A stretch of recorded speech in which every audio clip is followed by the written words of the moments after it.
My obsession with all things Mad Max was a slow one. I first saw the original film when I was a young kid.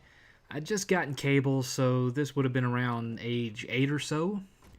Here's the thing though, the first version of it that I saw was edited for TV. At the time, I was big into 80s sci-fi and fantasy and had no idea what an exploitation film was or what it looked like, so to me, Mad Max was a low-budget, cheap-looking film with horrible voice acting. You gotta love that old American dub. And then I saw The Road Warrior, this time uncut and with no American voice acting, and I became more intrigued. Then, in my early teenage years, I saw Beyond Thunderdome and I got hooked. I sought out the original cut of Mad Max and finally saw it for the underground masterpiece that it was. That brings us into the present.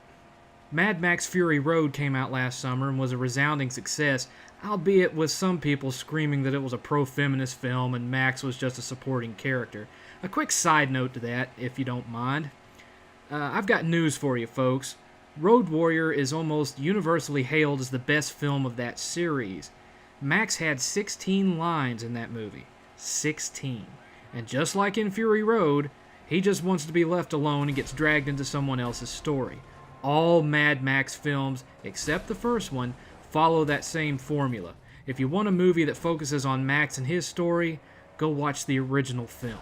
A couple of years ago, a Mad Max game was announced by Avalanche Software, the makers of the Just Cause series.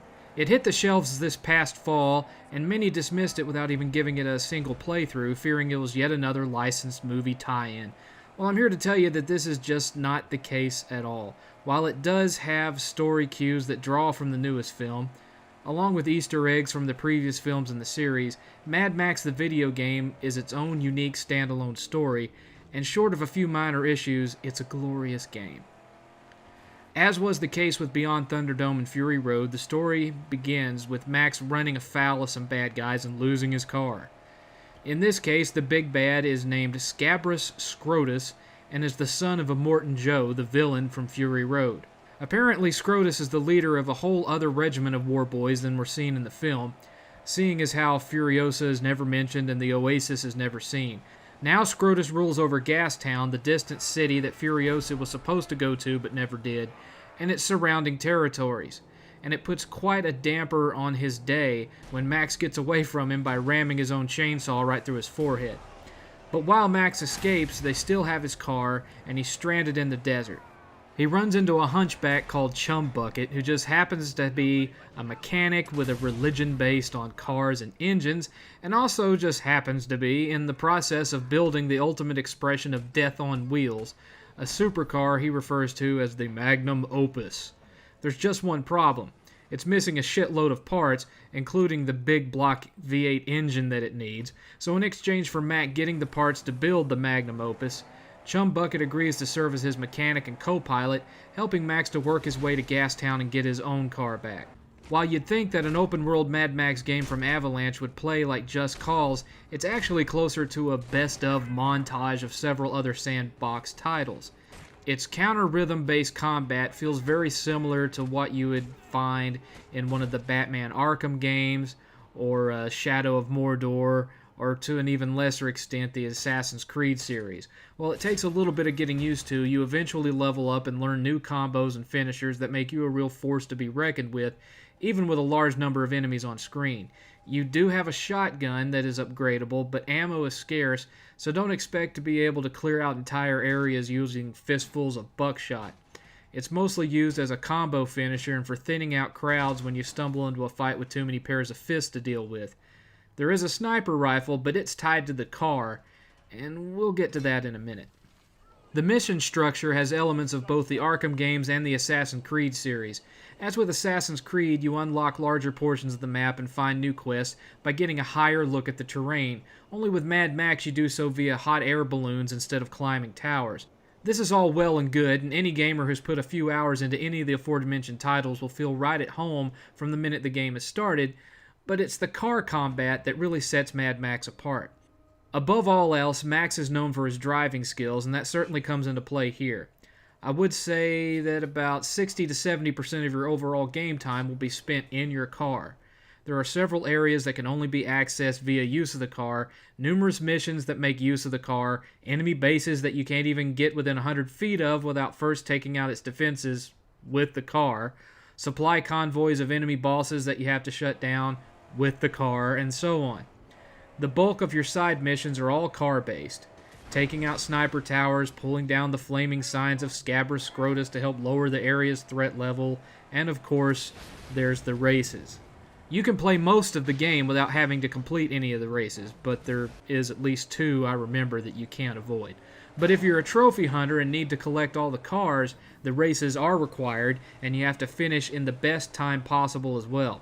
Then there's various hidden camps and optional boss fights where new loot and equipment can be found, new versions of the Magnus Opus called Archangels to unlock, and this creepy witch doctor looking motherfucker who spews a bunch of vaguely spiritual mumbo jumbo at you, then allows you to spend earned points to boost stats and unlock new skills. In short, there's a lot to do in this game. The main quest takes about 25 to 35 hours of overall gameplay, but if you're a trophy hunter and you want that platinum, it's going to take you a good 75 to 80 hours to see, do, and collect everything. But that's not to say it's all new and original stuff.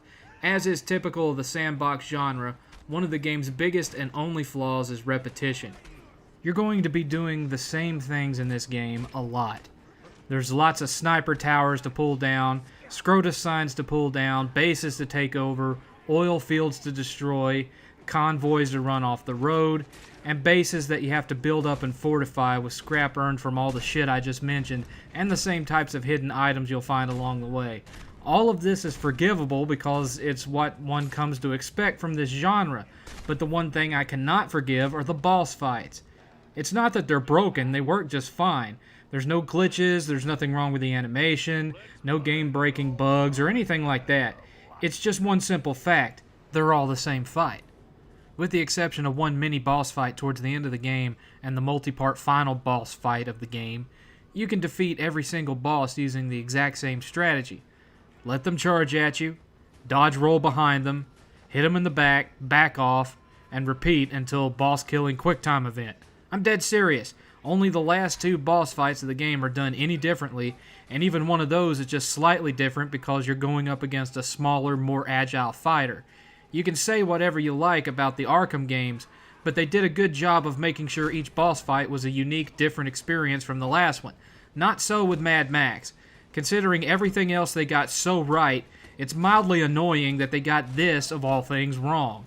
I don't know if they ran short of time or money or what, but it's the one thing that I can point to that keeps this game from getting a 7 out of 7. Well, there is one other minor thing, but I'll get to it in a minute. The graphics are phenomenal and do a really good job of putting you in Max's world. It feels authentic. It has this was made by Mad Max superfans feel written all over it. I did experience 1 or 2 minor glitches where I got stuck in scenery or I fell through the landscape into an endless abyss, but these seemed to be just random errors as I went back through those areas multiple times and could not replicate them for this review. It may also have been that there was a patch that came in that fixed those in between the time that I started the game and when I finished it. The music is outstanding. All of it fits Max's world quite well and really helps pull off the sense that you're playing a Mad Max movie. The sound effects are equally well done, right down to the roars of the engines, the echoes of enemy cars as they race towards you across the desert, the sounds of gunshots reverberating off canyon walls. It's all top-notch stuff. The voice acting is also top-notch, extremely well done. Chum Bucket in particular really does feel like a character you'd run into in Max's world. He can be a little annoying at first, but he grows on you.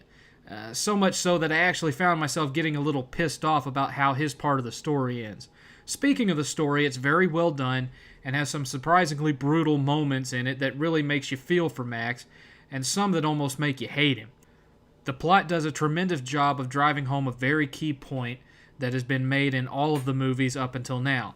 Max is not a hero. He's a survivor who's just damn good at keeping himself alive. Occasionally that involves saving others for his own benefit. But there is one element of the plot that just bugged me a little. You remember the weird witch doctor guy I mentioned earlier, the one who pukes up a bunch of pseudo-intellectual wannabe ethereal crap about Max dealing with his past before taking you to the menu to spend points on perks? Yeah, well, there's no finish to his part of the story arc. Once you buy the last upgrade, you never see the asshole again. He doesn't show up at the end of the game to follow through with Max's internal progression. He doesn't turn out to be God disguised as a desert shaman. He doesn't turn into a busty blonde chick and give you a desert handy. Nothing. You buy that last power-up and he's gone. Poof. So what was the point? Nothing he brings up to Max is ever resolved. In fact, due to the events that transpire in the game, Max probably leaves it hating humanity and wanting to be left alone even more than he did going in. I just hate dangling plot points like that. Have the guy appear in the car seat beside Max at the end, implying that he's just been inside Max's head the whole time. Have Max strangle him to death when he won't leave him alone. Something. You left me hanging on that one, Avalanche. You left me hanging, and I gotta cut you for it. But it's just a little cut. All bullshit aside, Mad Max was one of my most enjoyable gaming experiences of 2015. Short of those cookie-cutter boss fights and the aforementioned unresolved plot point, I enjoyed every single minute of the 80-plus hours I spent earning that sweet, sweet platinum. Mad Max is a keeper and a fantastic game, whether you're a fan of the films or not. I feel like I got my full $60 worth out of it, and I highly recommend it to fans of sandbox games and even fans of the Fallout games, which, let's face it, borrowed more than a few things from the original films to begin with. Mad Max gets a 6.5 out of 7.